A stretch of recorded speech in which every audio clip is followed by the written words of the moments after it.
Welcome to the Church Solutions Podcast, brought to you by JSL Solutions. The Church Solutions Podcast is designed to help equip you and your church in the use of technology and other tools and services. And now, here are your hosts, Steve Lacey and Phil Thompson. Well, hello, everyone, and welcome again to another edition of the Church Solutions Podcast. My name is Phil Thompson. And I'm Steve Lacey. Hi, Steve. How are you today? I'm doing great. All right. Awesome. It's always good to be doing great as we are approaching Christmas time here. Actually, it's by the time this airs, it will be after Christmas. Pretty sure. Maybe not. Yes. We might get it up quicker. So we can talk about how your Christmas was next week. So we'll make everybody jealous. I was just telling our guest here, the high today is going to be 70 degrees. What's the Christmas forecast? Do you know? It's about the same. There's a small chance of rain in the upper 60s, a small chance of rain on Christmas Day here in Tucson. So, we'll suffer. We're going to suffer a little bit, but, that's okay. All right. So, look, if you're new to Church Solutions Podcast, that is what we call ourselves, right?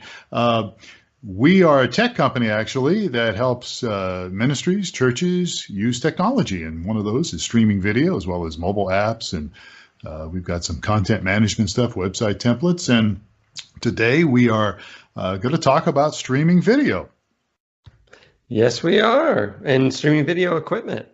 That's right. Yeah. So our guest today is George Herbert. And George is actually the manager and he's in charge of the support and training at Epiphan Video. Epiphan is spelled E-P-I-P-H-A-N Video.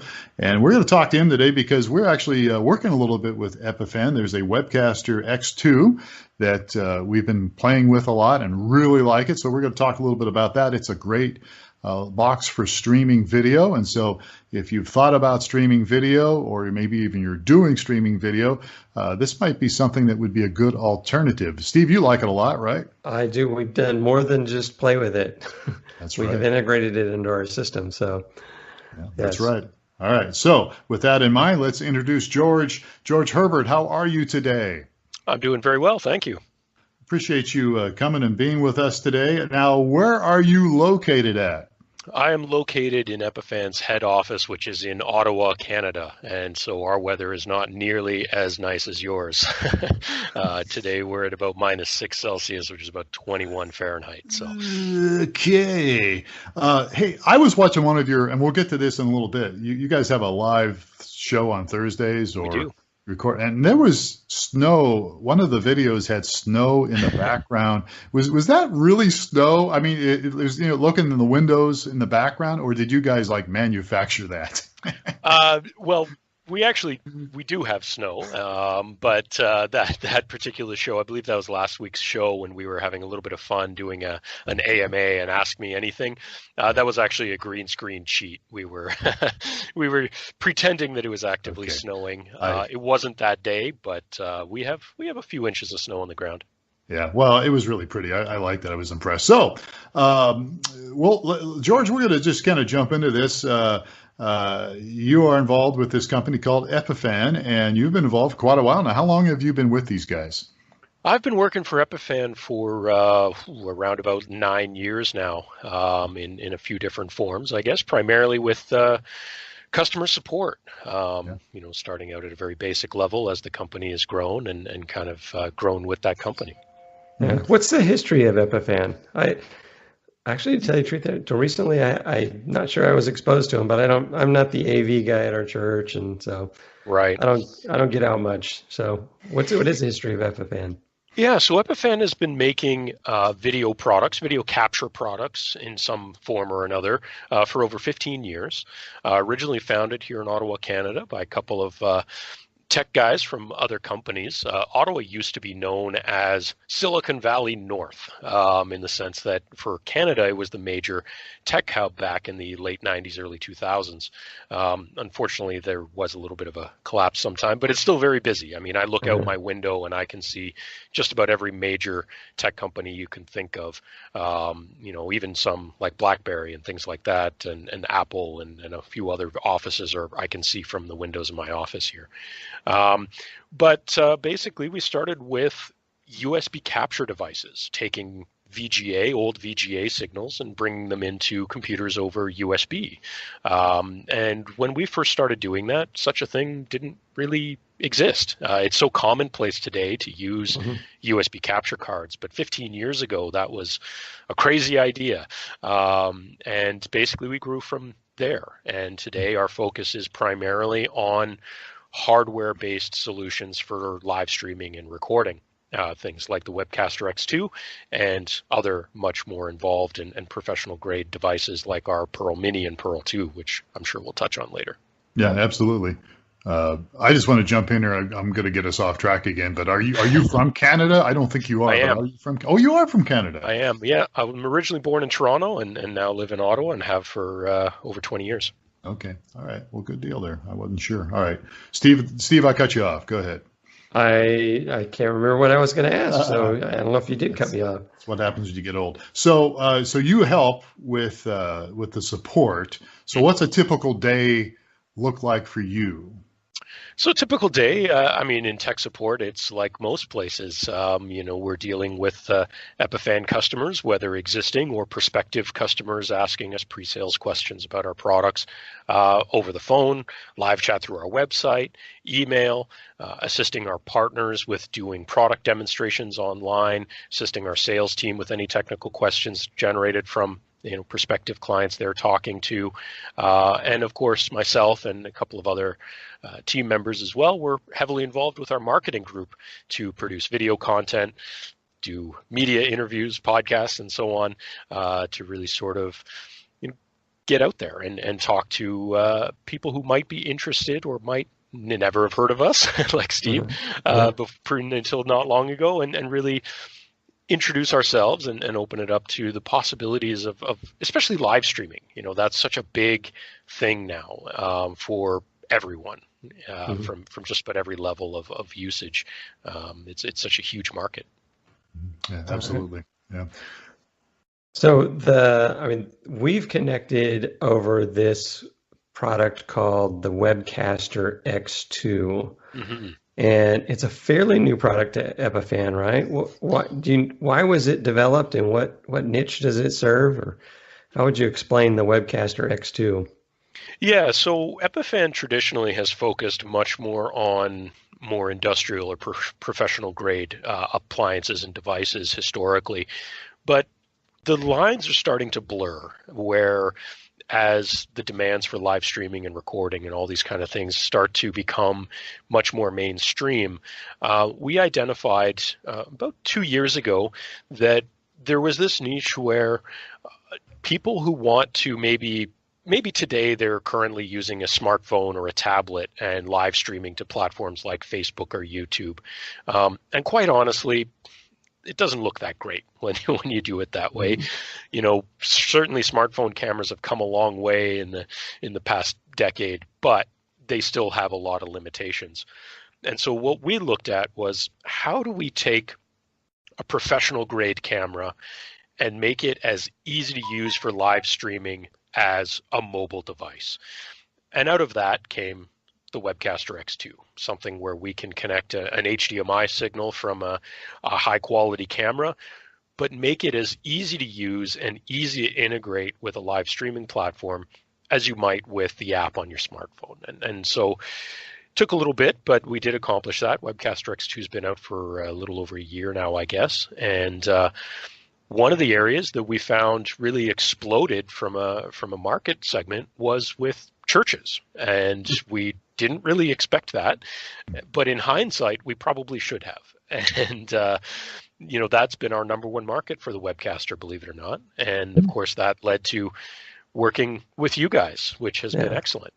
Mm-hmm. Yeah. So one of the things that appealed to me, you guys I think the niche is right on. There is a gap between the guy that's the professional. If I was an AV professional, I would have heard of Epiphan, 14 years ago, right, and been all abreast of your products. And I don't know your competitors' products either. We do the streaming bit, so we know a little bit more than the average guy, but it's not something I do for a living or that I drive at my church. So the fact that it was it's a professional grade product that's really easy to use, and it's very affordable. Yeah. It kind of met the three criteria, because we have churches we deal with all the time that, they're, some of the churches we go to, there's a church not far from us, Phil, that we have been in, and they talk about their budgets and for just AV, and it's like, wow, that's more than the whole annual staff of our church down the street. Yeah. And they obviously have, really high-end stuff and some guys that are really well trained on it. But Absolutely. That's not the average church, though. No, not at all. And certainly, in my own personal experience, that's exactly the case where, with I guess the more average church, if you will, you're talking about a staff that's volunteers that are not AV professionals, and they need something that's simple to understand, simple to train volunteers potentially week to week how to use, and that all kind of rolled together into the development of the Webcaster, and yeah, the affordability is definitely a big part of it as well. It's easy to ask someone in the congregation to stand at the back with their smartphone because everyone has one, but again, the physical dimensions of a church oftentimes make it difficult to shoot with a smartphone or a tablet, and so I always, as someone who's been involved in the professional AV side of things for this number of years now, I kind of always laugh when I see people attempt it. Great for them attempting, but you can't compensate for all the weird intricacies of trying to shoot a space like that. Yeah, because the average church is, they're set up where the sound booth is in the back, and so all the equipment's in the back, so the camera's in the back. You're not going to have a guy stand at 8 feet in front of the pastor with a camera or with a cell phone in his face the whole time he's teaching. It'd just be distracting. So no, camera's got to be to zoom from the back of the room. You're just going to get a muddy, distorted image. So right, yeah, and plus it's moving all around because Exactly. it's just not ideal. So we highly recommend, at a minimum, just get even a consumer grade camcorder and stick it on a tripod. And stick it in the back. It's amazing what even a $200 handycam will do in terms of night and day image quality compared to a smartphone for that type of environment. Right. Yeah. So let me jump in here, and you mentioned the small space in the back, and many of these churches are dealing with that. You have your mixer in the back, you might have a camera, but it's tight. Many cases it's tight. Yeah. Describe the Webcaster X2. This thing, people are listening to this podcast. What's it look like? How big is it? How can it be set up? Just describe it. Give some visual images here for our folks. Yeah. So, the Webcaster itself, we've also tried to make it as compact as possible. So, it's a little black box that's maybe 5 inches by 5 inches square and only about 3/4 of an inch high. So it's a very small device that could easily tuck out of the way. It can be connected to your network over Wi-Fi or Ethernet. And as a tech support guy, I'm always going to really push on the Ethernet side of things. But that's, again, reliability reasons. But the nice part is that it can easily tuck out of the way. It runs off of a simple 5-volt power supply. So we actually have many customers powering it off of USB batteries if they need to be more mobile, if they don't have a plug nearby, that sort of thing. So it's very easy to put together with, if you have that small audio booth and most of it is taken up by a huge soundboard, as many churches have, then yeah, it could sit next to that very easily. People have strapped it to the legs of the tripod that's holding the camera, those sorts of things, and it's very small, lightweight as a result. So I learned something, and I've been working with you for a while. I didn't know you could plug a USB battery into it. I actually have one of those in my office, and it'll power it. Oh. Yeah, so you do need a couple of things. You need obviously an appropriate power cable, and we do have a particular recommended one. But yeah, using some of the larger USB batteries that you can easily find on Amazon. If you get some of the larger ones from Anchor or companies like that, that are the 26,000 milliamp hour batteries, you'd be able to run a Webcaster on that for nearly all day. And those could be great pieces of kit to play around with. actually back in the summer, a couple of colleagues and I, we, as part of a charity motorcycle ride, for raising money for prostate cancer, we decided to do an experiment, and two of us riding both had Webcaster X2s on our persons while we were riding, with microphones tucked in our helmets, GoPros on their helmets, all running into the Webcasters and streaming to YouTube while we were doing this ride.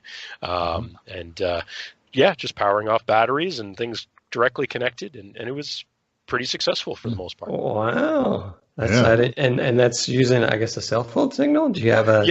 Yeah, okay. we were using the Wi-Fi connection on the Webcaster to basically do a Wi-Fi hotspot to a smartphone, and use the LTE connection off the smartphone. Yeah, it's been years ago, but we actually don't recommend this. But we streamed from the booth at NAB in Vegas many years ago using a cell phone. And it was 3G time, so it worked. It wasn't the greatest. We don't recommend it, but you could see, it worked. So things have come a long way, and we actually talk to a lot of customers about exactly that. And oftentimes, even within the customers of ours with Webcasters in churches, especially the more rural churches, they might not be able to get a good hardline internet connection where they are, but they might have an okay cell signal. And if you can get 4G LTE, especially if you can get LTE Plus or LTE Advanced, as it's known, you can actually get some very good speeds over LTE if you have a decent signal. We've done some live streams from trade shows like NAB and Infocom and places like that when we're there in our booth, and sometimes it's successful, sometimes not so much, as there's always lots of colliding signals in those environments. Yeah. So quick technical question for you, George. What kind of bike do you have? Currently, I'm riding a 2014 Honda CB500X. Oh, okay, nice. All right. Small little bike. I commute on it during the summer and kind of enjoy getting out after the office shuts down into the hills around Ottawa and disappearing for a while. Nice. Yeah, I've got a Suzuki Intruder. It's a 1400. With that, I had an Intruder 800 previously. Oh, yeah. Okay. All right. So, sorry, I got off track there. So, that sounds like the perfect track to me, but... Phil's a big off-roader too, so don't get him talking about his Jeep. Oh, yeah. It sits in the garage a lot. But anyhow, so Webcaster X2, that's what we're talking about here with George Herbert, who's the support guy here at Epiphan Video. Again, a shameless plug for us. We've got it set up. StreamingChurch.tv has it set up where people can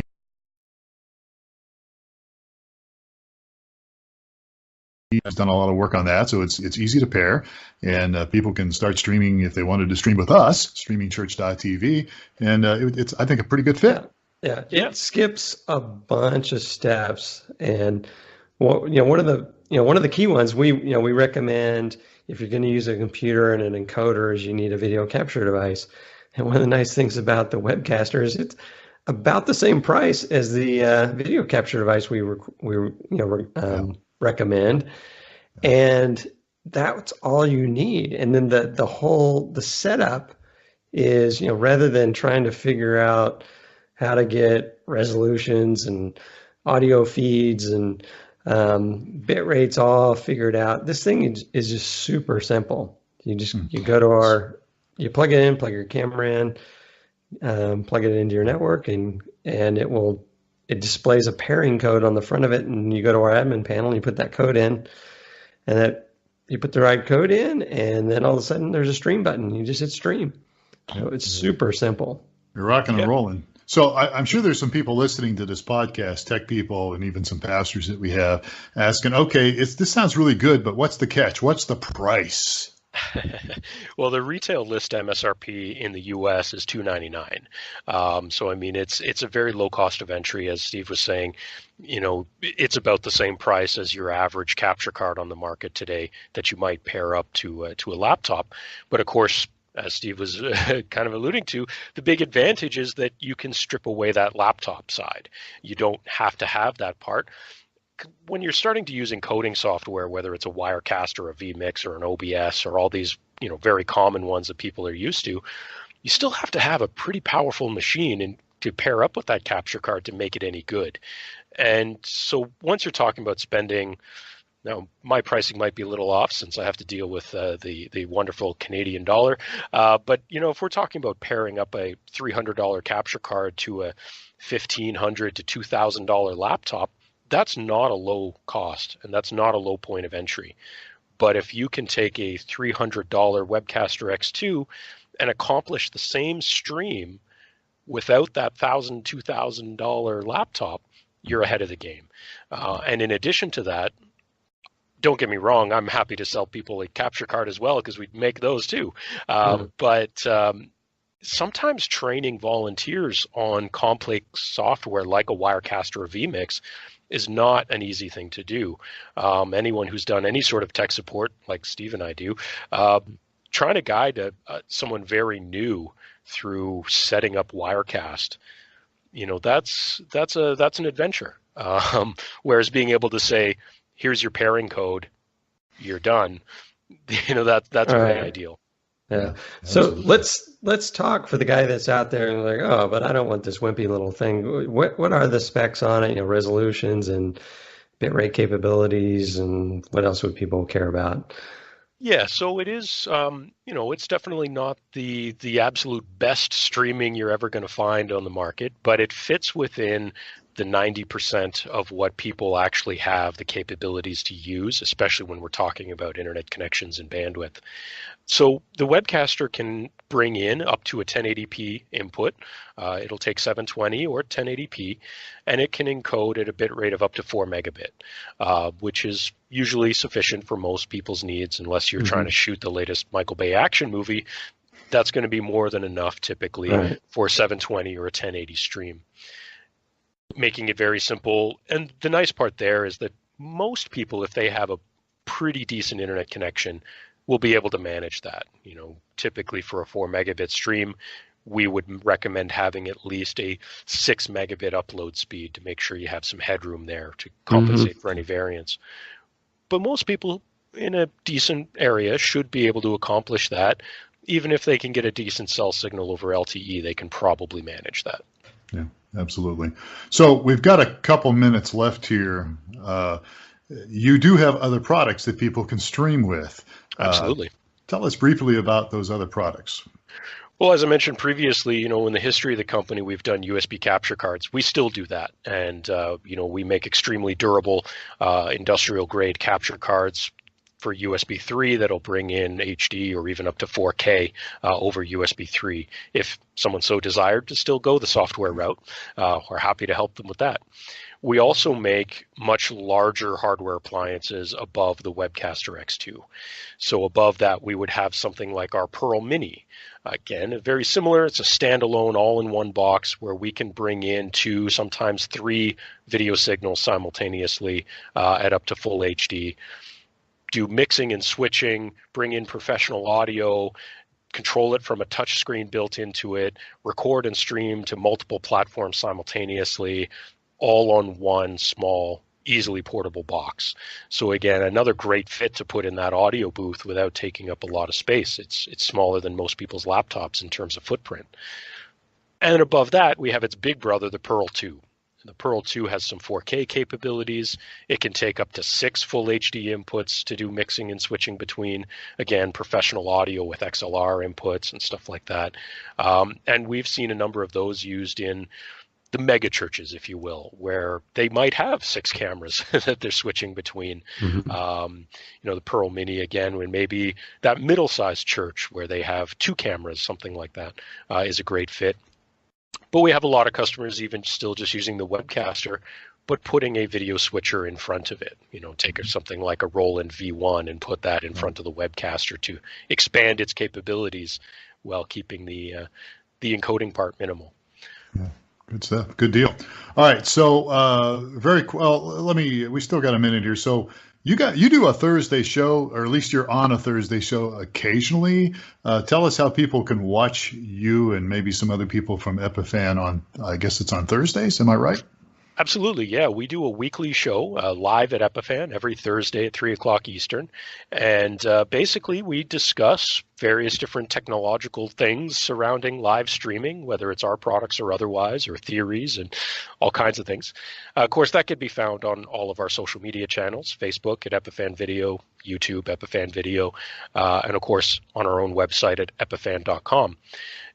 Yeah, we just like to get together, chat about things that are happening in the industry. A little while ago, we did a whole month of November talking with another one of our streaming partners, kind of discussing how you can use theirs for streaming to multiple platforms. I'm sure we definitely have some stuff planned with you guys coming up to discuss that and share what StreamingChurch can bring to a variety of usages as well. And actually, I guess tomorrow, our next show coming up, we're going to be talking about, this will obviously air after that, but we'll be talking about USB bandwidth. So it's a little bit more of a nerdy technical one, but anyone who is looking at using the capture card way of doing streaming might be interested in that type of subject matter. Yeah, remind me to talk to you after we're done here about your capture card. For sure. Because we recommend one, but maybe we might recommend you guys. If you're nice to me. So how can people get a hold of you, George? What's the best way to get a hold of you if they have questions about anything? Well, I mean, there's a number of ways to get a hold of me. The easiest and most consistent way, since I'm kind of bouncing around all over the place all the time, is through email. And you can always email info@epiphan.com with any questions you have. And myself and my support team are always happy to help out with any questions. Because I'm not always at my desk. Today I had that luxury to join you guys for this. But sometimes giving me a call doesn't reach anything but voicemail, but that's the way it is some days. But we're always happy to answer any questions. I'm often on live chat on our website as well for quick little questions. That's sometimes the easiest to fire off. And what's the website, just so we know? Epiphan.com, EPIPHAN.com. All right, super, great, awesome, good. Steve, any closing remarks in the next 10 seconds? I'm just glad that we have partnered up, and I'm looking forward to a long, strong relationship. So I think you're going to help out a lot of ministries, and we're glad to partner with you. Absolutely. I'm really excited to learn more and more about your customers and the platform. I've been digging into it more and more. And, we had a discussion the other day before this about, the big advantages of going with something like your platform over just the pure social media side. And digging into more of that detail, I think, is fantastic. It's definitely something that I'm going to be sharing with local churches here in my area. I'm involved in a number of them and camps and things like that as well, that I'll definitely be sharing a lot of this information with. My family used to run a Christian camp for nearly 20 years. And so making sure that we share all these pieces as the new world of streaming impacts these environments. Yeah. It's really a great tool for churches and ministries. Streaming video is awesome. All right, so we are out of time. Our guest has been George Herbert from Epiphan Video, and George gave you his contact information, but if you can't remember that or you don't want to back up the audio or video, then just send us an email, support@streamingchurch.tv. That's where you can find us, streamingchurch.tv. That's one of our products as well as other things. So that pretty much wraps it up. So Steve, thanks for being with us. Thank you. And George, again, thank you for being our guest today. You're very welcome. All right, I'm Phil Thompson, and again, we appreciate you listening to our Church Solutions podcast. We hope that you have a great holiday season, and we will catch you next time on another edition of the Church Solutions podcast. Take care.